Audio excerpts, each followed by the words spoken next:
అందరికీ నమస్తే అండి. ఒక్కొక్కసారి మా రోజా ఏం మాట్లాడుతూ ఎందుకు మాట్లాడుతూ కూడా అర్థం కాదు. ఇక్కడ ఫోటో పెడుతున్నాను చూడండి. వంగలపూడి అనిత గారిని ఉద్దేశించి, అమ్మ హోంమంత్రి నువ్వు కూడా ఆడదానివే కదా, పొంగనూరు ఘటనపై రోజా ఫైర్. ఈ వార్త తెల్లారిందా నీకు? ఇన్ని రోజులుగా ఏం డ్రామాలు ఆడేస్తున్నావు రోజా? అసలు నీ యాక్టింగ్ మామూలు యాక్టింగ్ కాదు. ఇవాళ వచ్చి పాఠాలు చెప్తుంది, పెద్ద పెద్ద మాటలు మాట్లాడుతుంది. ప్రభుత్వం పట్టించుకోలేదు, పోలీసులు పట్టించుకోలేదు.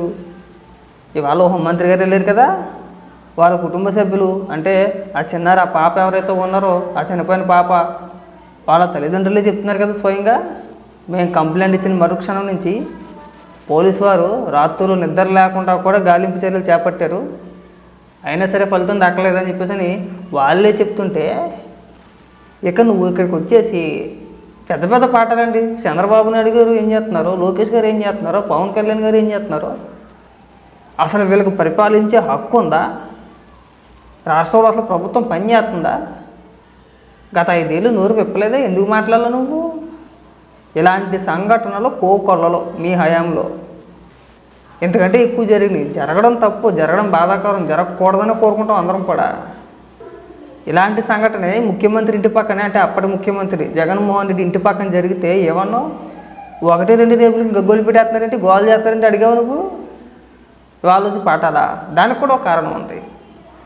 రోజా ఈరోజు బయటికి రావడానికి కూడా ఒక కారణం ఉంది. 9వ తారీఖున మా శవాల మోహన్ రెడ్డి అంటే మా జగన్మోహన్ రెడ్డి పొంగునూరు వెళ్దామని చెప్పి నిర్ణయించుకున్నాడు ఆ బాధిత కుటుంబాన్ని పరామర్శించడానికి. అందుకు వచ్చింది ఇప్పుడు బయటికి మా రోజా. ఏకంగా ఆడదానివేనా? నీ దగ్గర నేర్చుకోవాలా ఆ లక్షణాలన్నీ, నీ దగ్గర నేర్చుకోవాలి. నువ్వైతే చక్కగా మాట్లాడతావు.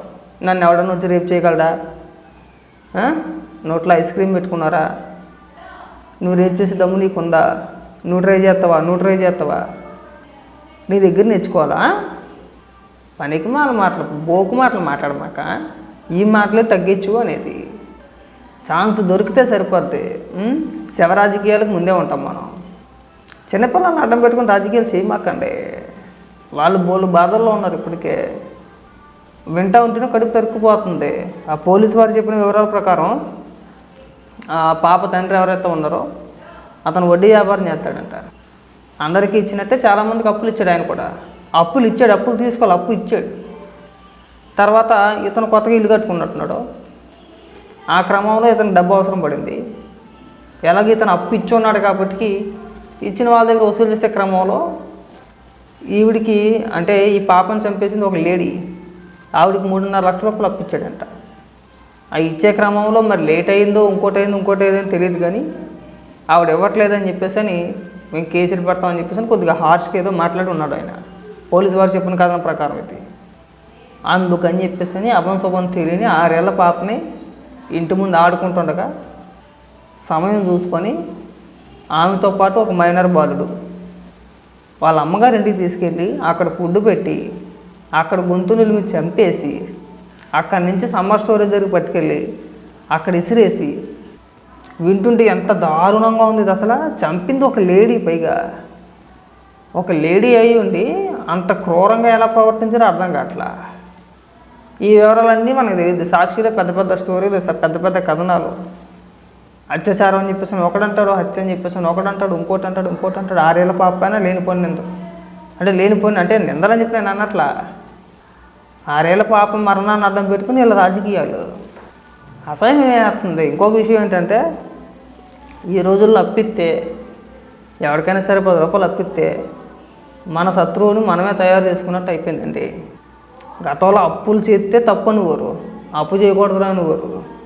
ఈ రోజులు మారిపోయినాయి. అప్పుడే అప్పు ఇవ్వడం తప్పు.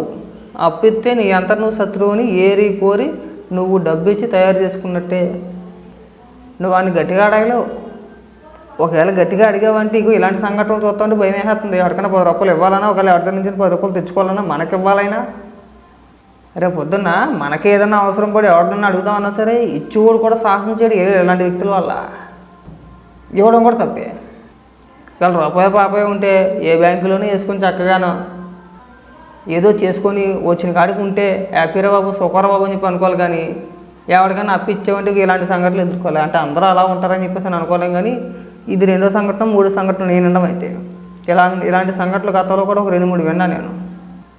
తీసుకున్న అప్పు చెల్లించలేక మా రాజమండ్రి చుట్టుపక్కల పరిసర ప్రాంతాల్లోనే అనుకుంటా, తీసుకున్న అప్పు చెల్లించలేక మందు పార్టీ అని చెప్పి పిలిచి పీకల దాకా తాగించేసి బురదకాళ్ళు వేసి తొక్కేసారు, చంపేశారు.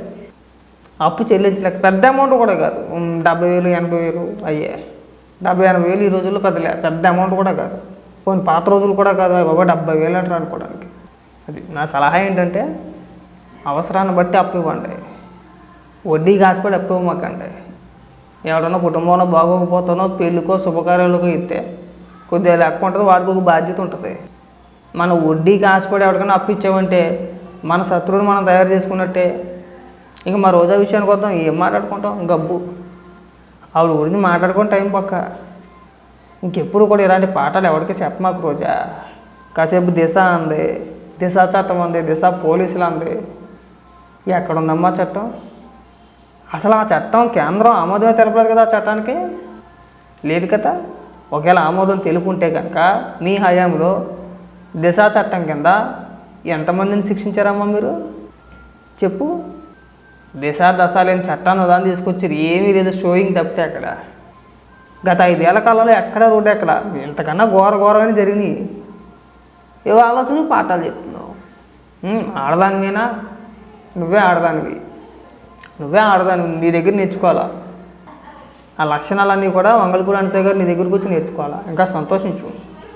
నీకంటే 1000 రెట్లు మంగళపూడి అనిత గారు మాట్లాడతారు, స్ట్రాంగ్గా మాట్లాడతారు, గట్టిగా మాట్లాడతారు. కానీ నీలాగా డబల్ మీనింగ్ డైలాగులు కొట్టరు.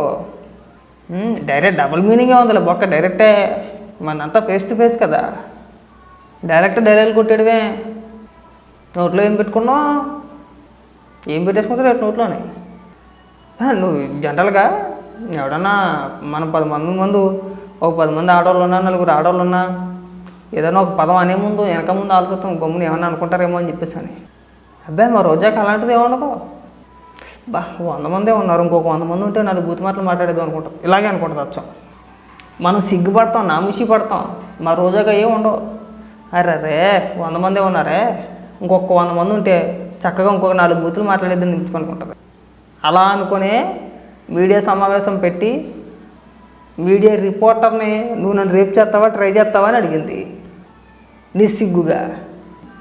మనం టీ కొట్టుకాడుకో కిరాణా కొట్టుకాడికి వెళ్ళినప్పుడు పక్కన ఎవరన్నా ఆడవాళ్ళు ఉంటే ఏదైనా అడుగుతానికన్నా చెప్తానికన్నా మోమాట పడతాం కొద్దిగా. మా రోజైతే బాధపడుతుంది. అలాంటి రోజా ఆవిడ కూడా పాఠాలు చెప్తుంది. ఏం చేయలేం, కర్మ అనుకోవాలంతే.